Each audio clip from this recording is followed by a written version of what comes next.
at Tunz. How long have you and Canofino been performing together and making good music? Oh wow, we're going on 11 years right now. 11 years. Making music together. Okay. I remember meeting Cano. I was walking my dog, and I met Cano, and he goes, "Hey, what's up? How you doing?" And I go, "Hey man, what's up?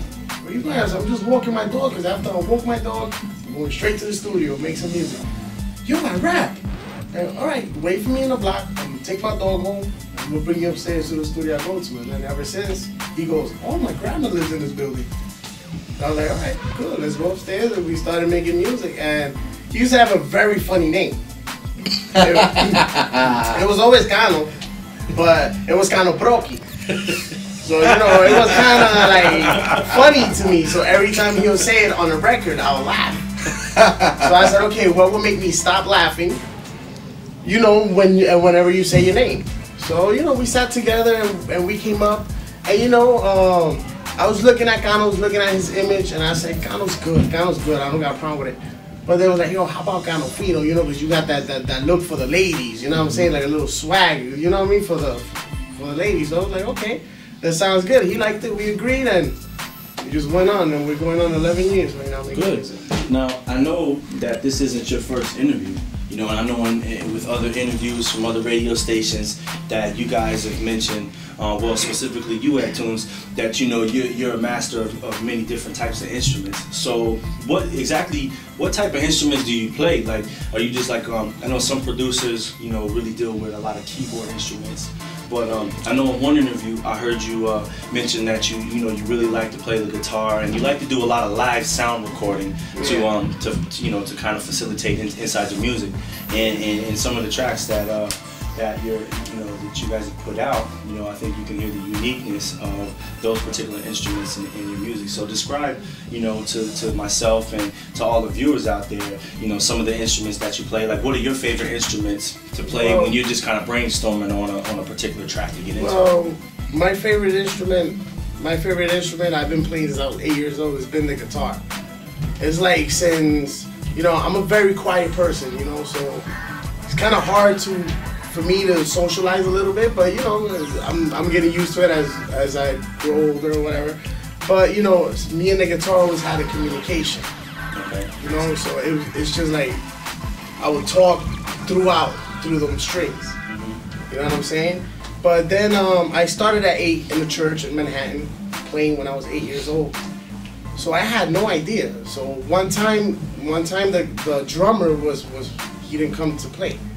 So I just jumped on the drums and I started playing. Then all of a sudden the pianist, I jumped on the piano, and it was just like magic. Like, oh, I never went to school. I never did any of that. But, you know, I got into production because I always had a feel for urban music, because I grew up in the Bronx, and, you know, Bronx is very urban, you know.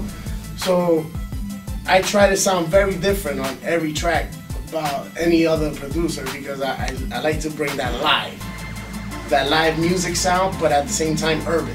Good. You know? Good. Now, Cano, describe for me, you know, how you guys were brought into Rough Rider Latino, and just speak a little bit about your management, Montana Records, and how you guys all came about, you know, and what it means to be a part of the Rough Rider Latino movement. Well, me, I joined the Rough Rider, the Bronx chapter. You know, I never really told anybody about my music. I always kept it to myself and stuff like that, you know.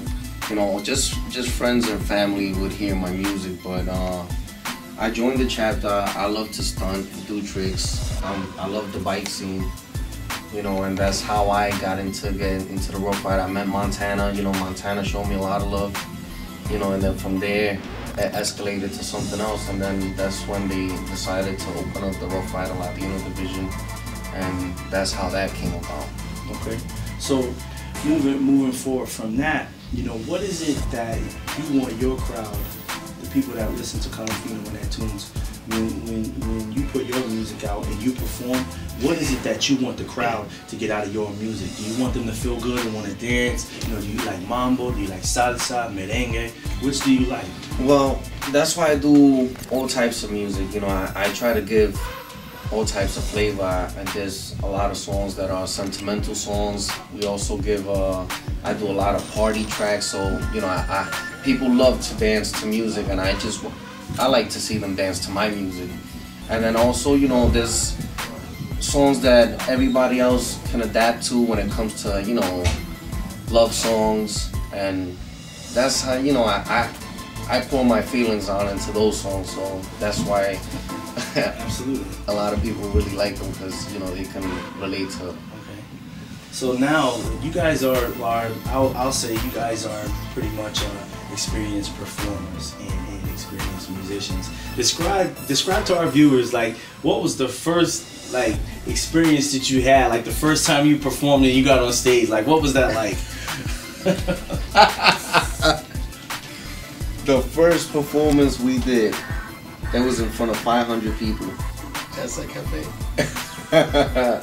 It was actually in the Bronx. This guy had a little bit too much to drink. Yeah.